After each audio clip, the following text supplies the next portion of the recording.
the first time since Bifrost was destroyed, the Nine Realms are at peace. They're well reminded of our strength, and you have earned their respect and my gratitude. Thank you.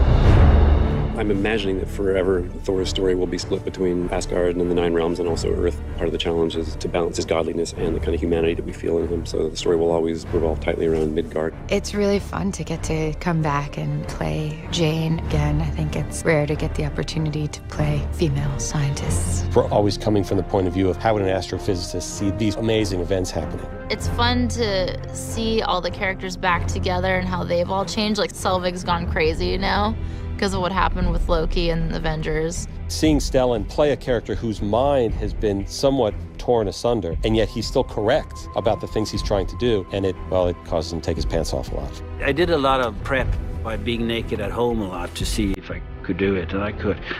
And the first one is that real fish out of water quality with Thor on Earth, which played so well. The natural thing to do seemed to be to reverse that, take a human up into the Nine Realms and into Asgard. I was really happy about Jane going to Asgard.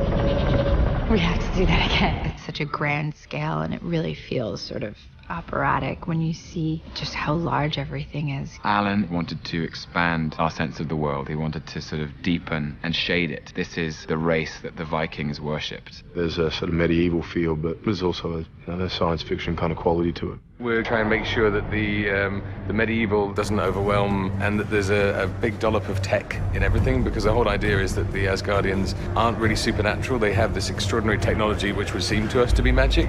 That's a quantum field generator, isn't it? It's a soul forge. Does the soul forge transfer molecular energy from one place to another? Yes. It's great. It does feel like a place that exists as opposed to a set. There's a worn quality to set. It looks like it's been lived in. And a lot of the sets were built outdoors so we could use natural lighting as opposed to the indoor studio look. It really feels like we get to be in Asgard on the outside. It's not all CGI. I mean, they've just done a fantastic job. Every little detail. I mean, even on the tiles on the floor, it's the most intricate details you've ever seen. The Medina set was sort of the most historic part of this film. You know, we're trying to say that that's nestled into the mountains of Asgard and has been around there for certainly hundreds, if not thousands of years. And that was just simply a world where we wanted to mix an ancient architecture, or certainly an earlier architecture, into something as the city grows above us. It becomes much more modern and futuristic. Any chance that we could allow to have any vegetation or any animals, birds, horses, we felt like in the first one we didn't feel how Asgard lived, and in this one we try to make sure that we give you that feeling of a full-on city. We wanted to be true to the idea, both within the Marvel universe and within Norse mythology, that Asgard was a golden city, a throne room. It needed to be beautiful. We needed to be able to get a lot of light in there. It also needed to act as one of the biggest environments in the film for this spectacular kind of crash from this elf ship which charges into it. So there were a lot of engineering issues with it about how this ship cuts through the columns.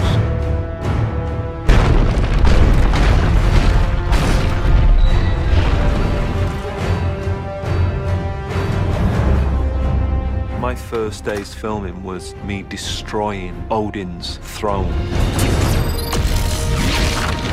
It's a vast, cavernous hall. When you see a set like that, or you see a set like this, you realize that your performance has got to dominate that scale, you know, otherwise you're gonna get lost. It needs high definition performing to leap out of a set like this.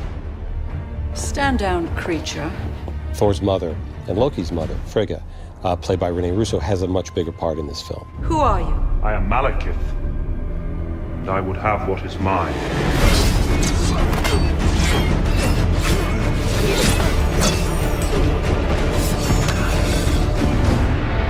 Where is the ether?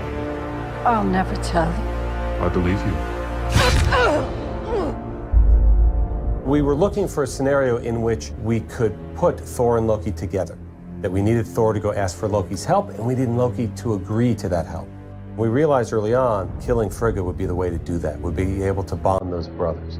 But more than that, we wanted Loki to feel a sense of responsibility for his mother's death. When Curse is breaking out all of the other prisoners to wreak havoc during the attack on Asgard, he comes and he sizes up Loki, and even Curse realizes, I'm not gonna let this guy out. This guy's trouble. And as Kurse starts to walk away, Loki shows that he is trouble. You might want to take the stairs to the left. Kurse does that, and of course ultimately ends up killing Frigga. Loki's indirect responsibility for the downfall of Asgard, his secondary aiding of the Dark Elves and Kurse, breaks him. And now Thor needs Loki because he needs to find Svartalheim, he needs to find the Dark Elves, and he appeals to Loki's need for vengeance. He needs to avenge the death of his mother. You helped me escape Asgard, and I will grant it to you. Vengeance and afterward this cell. Loki's the only person with the key to the back door, essentially, and this dramatic event gives them a chance to escape. We knew that we wanted Loki to be more ambiguous in this movie. In the Avengers, we wanted him to be the pure villain. In the Dark World, we want it to be a much more complex relationship. There's probably an element where Thor and Loki were in the very first film, in the beginning, when they were brothers, you know, and there was that friendship, or sort of, there was a less hatred involved. There is, I think, we get to a place where there's more of that this time around, you know? And also, Thor gets to really ask Loki, what do you want? You know, what's this about? What, like, why? How did we get here? And also apologize. Yeah, okay, I maybe played a part in that, but, you know, I think he's able to confront Loki and say it's about time that you kind of recognize your role in this. What help were you in your cell? Who put me there? Who put me there? You know damn well. You know damn well who. She wouldn't want us to fight. Well, she wouldn't exactly be shocked.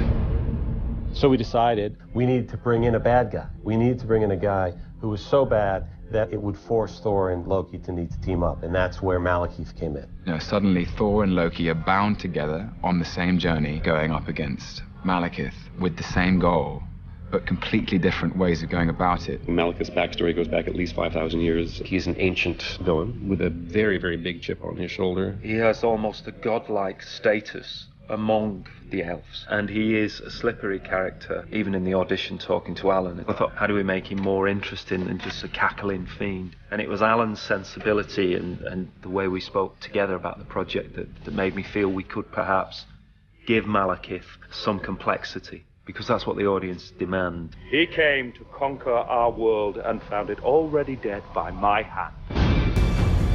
The whole world that they've created for the Dark Elves, from the sets and even the locations, you know, shooting out at Iceland, just there's an epic feel to it.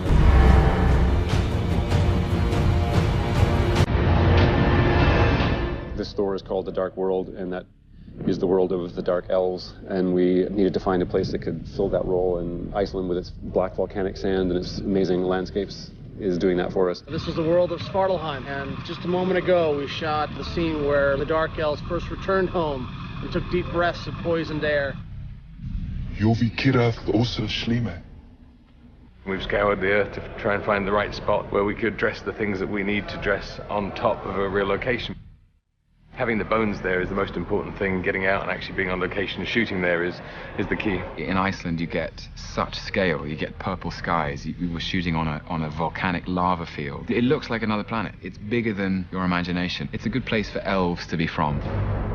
We were incredibly lucky that when we went to Iceland, it was very windy. And although it's difficult to shoot with wind, but then you have proper wind that you can have in such a remote location, which is very difficult to bring any of these fans there. So Mother Nature gives you the wind, which 100% it allows you to believe that what's happening is there, because you would presume to have that kind of wind there. You know this plan of yours is going to get us killed.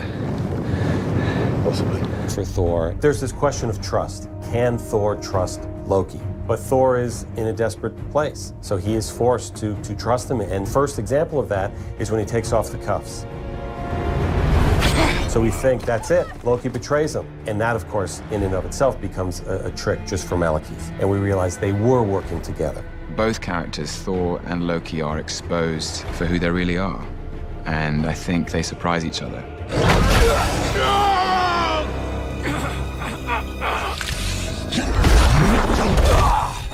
Loki probably, in his heart, wants to be worthy.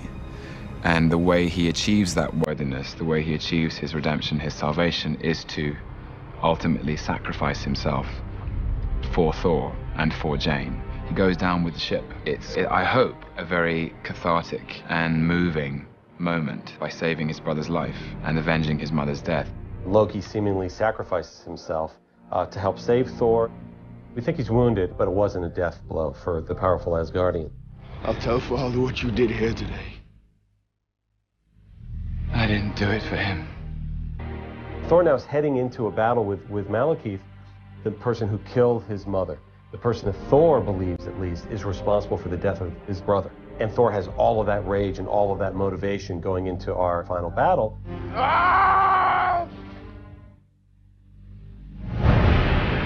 Malekith! Sometimes going huge in spectacle is different than going huge in concept. But we wanted to do something interesting, something that hadn't been seen before, a battle that ties into the story. We came up with the idea that Thor and Malekith are fighting through portals and going from London to Svartalheim. I think it's interesting visually. It's almost like this energy suction point that you go from one world to the other. And we bring some wonderful characters from the first one. The gigantic beast that comes out that then eats one of the elves. By turning the battlefield upside down in such a way, it gave this film a very unique voice in the end. How do I get to Greenwich? Take this train, 3 stops. How can we outsmart ourselves to make sure that we keep it fresh and new and renewed of something different? And I think the ether becoming its own element of danger. I think that what we created with Malekith, when he actually does possess the ether and how he throws it, and what he creates this shards of knives, and it looks really dangerous. And if it were to get you, it will slash you. And that's something that it was a little different too, that we wanted to try. It could look at something almost ethereal and mystical and beautiful, and yet as dangerous as the most deadly weapon. There's so many pieces in the puzzle and so many different sections and departments and what have you that everyone's doing their bit, and that's such a satisfying thing when it comes together and it works and it is what you thought it was going to be and hoped it would be. The ether cannot be destroyed. But you can.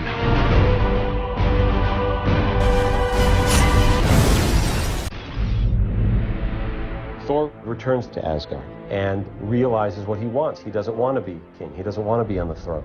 Loki, for all his grave imbalance, understood rule as I know I never will. The brutality, the sacrifice, it changes you. I'd rather be a good man than a great king. Go, my son. Thank you, Father.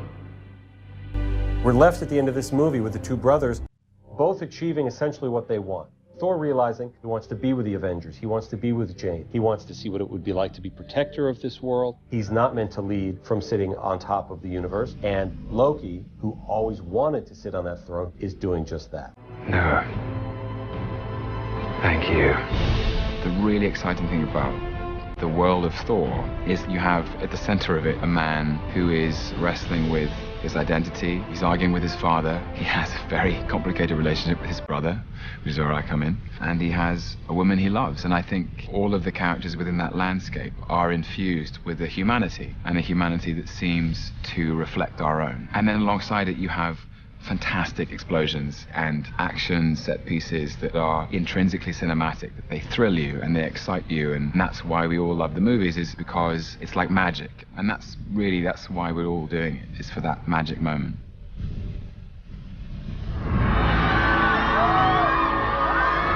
We started this journey 3 years ago, and to be here now with this kind of affection and following is a dream. It's got this gigantic cosmic scope. It's a movie that takes place on all these other worlds and realms, and yet it's really about family and about these two brothers. We have to, as filmmakers, delve deeper into their characters and tell stories that are not easy for them, that there's a lot of obstacles. It's a complicated family, the family of Asgard. Thor, Loki, Odin, Frigga. They've got some differences to resolve. And the fact that there are people who love these characters, love these films, I mean, it's a privilege and a pleasure.